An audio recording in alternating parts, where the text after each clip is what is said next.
Hello everybody and welcome to another episode of the Weapons of H3 VR.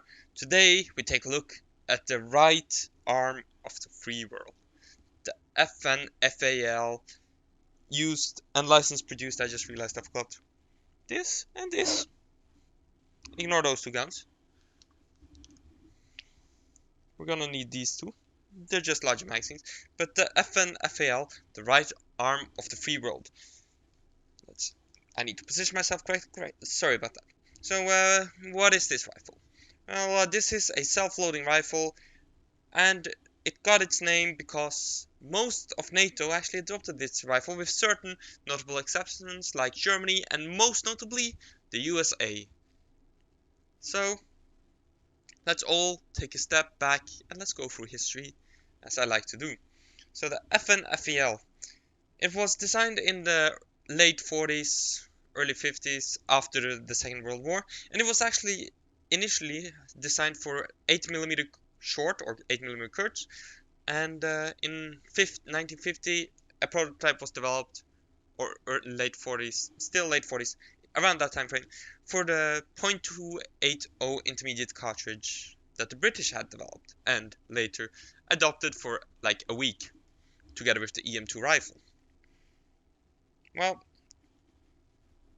there was some understanding which there was that people had hoped to get to, and that was NATO. They wanted everybody to be on the same cartridge.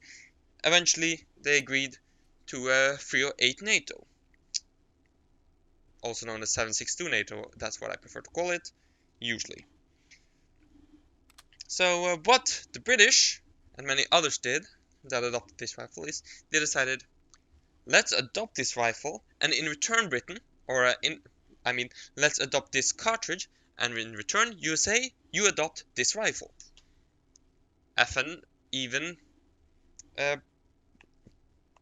one point, before the cartridge thing happened, I believe, allowed the US to do license royalty-free production of this gun.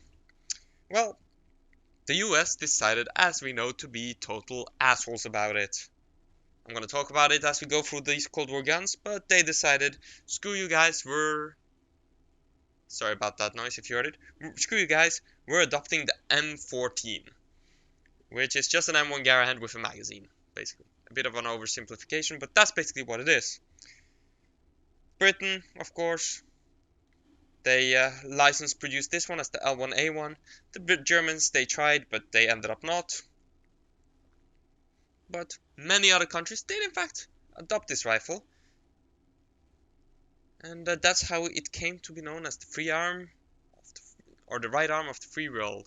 Now let's get on to this rifle itself, I think. So standard issue, it came with 20 round magazines, but in game we have 10 round magazines, and there were also 30 round magazines available. In here we've got a 20. This I can't remember, but I believe it's a gas operated system. It has some nice peep sights, non-adjustable in game. It has a carry handle. This one is both semi-auto and full auto. The British ones were semi-auto only. The Canadians and the Australians, I believe, had some LMG variants, quote unquote, which they developed onto the L1A1. They all, of course, adopted the L1A1. It's this FN, or this FN FAL, has a flash hider up front, charging handle on the left, and unlike the G3, it's not all the way in the front.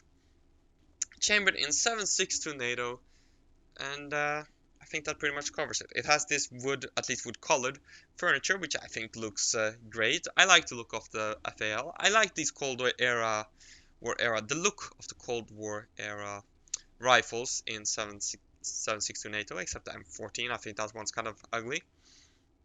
I don't know why I think these are so nice looking. I don't know.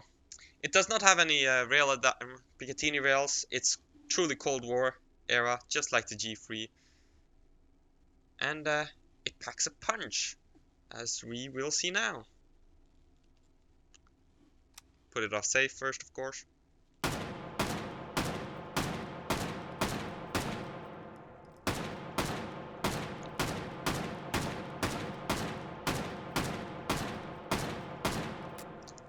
It's a snappy gun.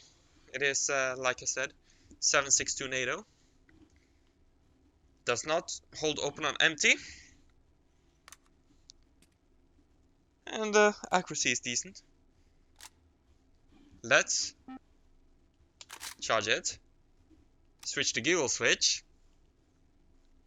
And this being 7.62 NATO is not going to be controllable, as you will see.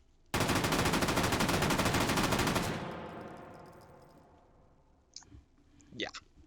7.62 NATO is just too heavy of a hitter for controllable full auto. Although we try, but